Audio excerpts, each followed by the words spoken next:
So where do you see the role of local and indigenous knowledge fitting into that assessment? Because as you pointed out, you've got this classic 1950s image of the better living through chemistry scientist in the ads of the time, and that that's a very specific perspective. But as I'm dealing with people, particularly from other countries that have worldviews that are not sort of,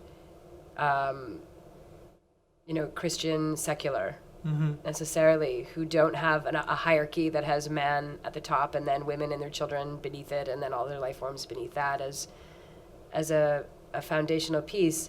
So for cultures who see relationships with plants or ecosystems perspectives, not making the same sort of taxonomic distinctions that we do between, life forms that may be much more symbiotic than we give them credit for.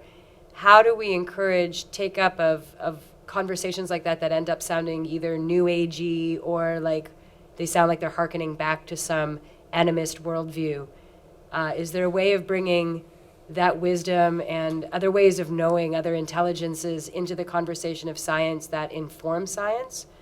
Or is it better to have try to find a way to translate those values into the language of science? Is there what do you see at that nexus happening?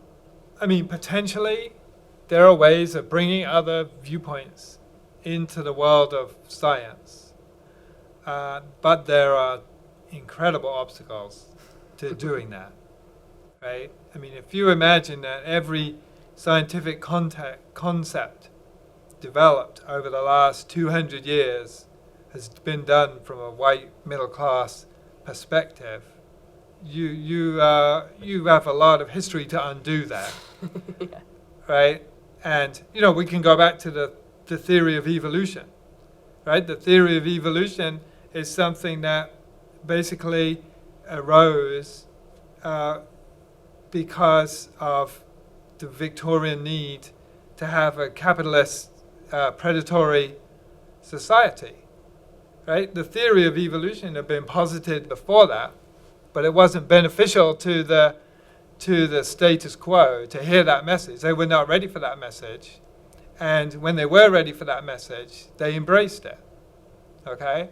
Now, the theory of evolution is not wrong, okay? But there are questions like how important do you consider that theory is to your understanding of the natural world, right? If you want to make it that the understanding of the theory of evolution the litmus test for whether somebody understands science or not, then you're putting it in a pretty high position, right? And that's what we do when we have high school tests. So do you understand science? That's usually the first question. But that's just that's just a way of, in many cases, of that question is being used basically to insult people who have a religious outlook on life, right? You're asking people to basically repudiate their Bible, okay? That's the power play that's going on there, right? It's not the most important fact in science. There are many important facts in science, but the ideology, that theory is not at the same time incorrect, as I said. I'm not denying that life developed from lower forms and that humans evolved from apes. But we can make decisions about how well does that theory explain every single thing that we do. Absolutely. Okay? So we don't, I have conversation with parents. We're watching a soccer game. Oh, my son's really good at soccer because his father was.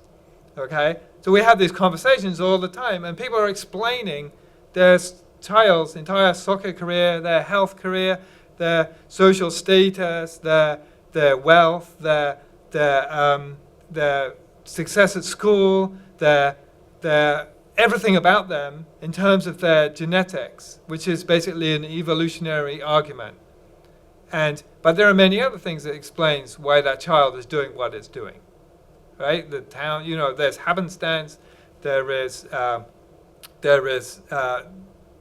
capitalism, there are social factors, there are invasions and wars and whatever. A million things explain why that child is doing what that child is doing right now. But why do we choose that framing? To explain everything that we do, which we do.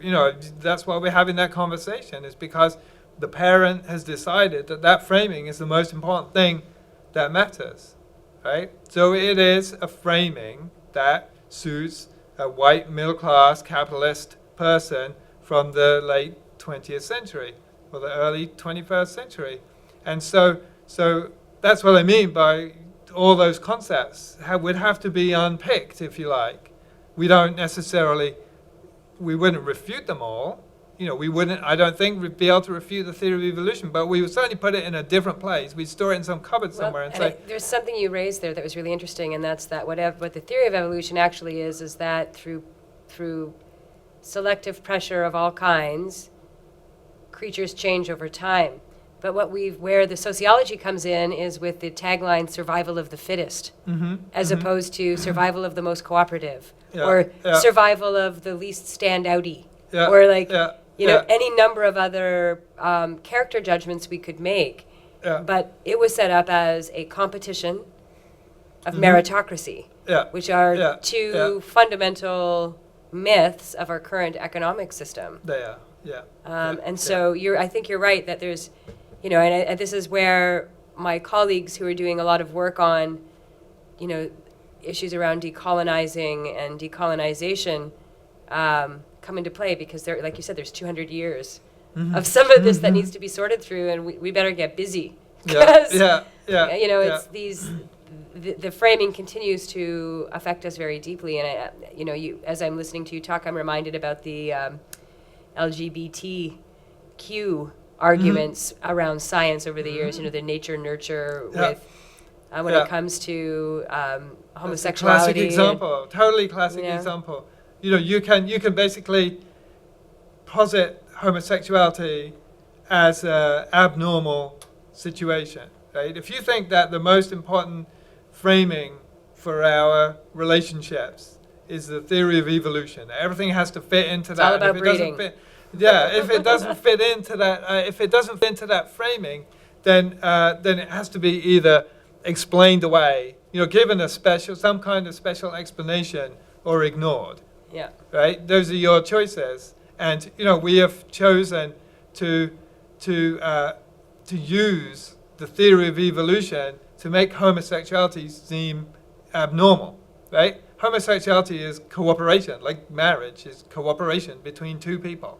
And to make that seem abnormal, you have to have an evolutionary perspective on it, or else it doesn't seem abnormal. If you think the normal state of human beings is to be friendly and kind, nice, loving towards each other, there's nothing abnormal about homosexuality.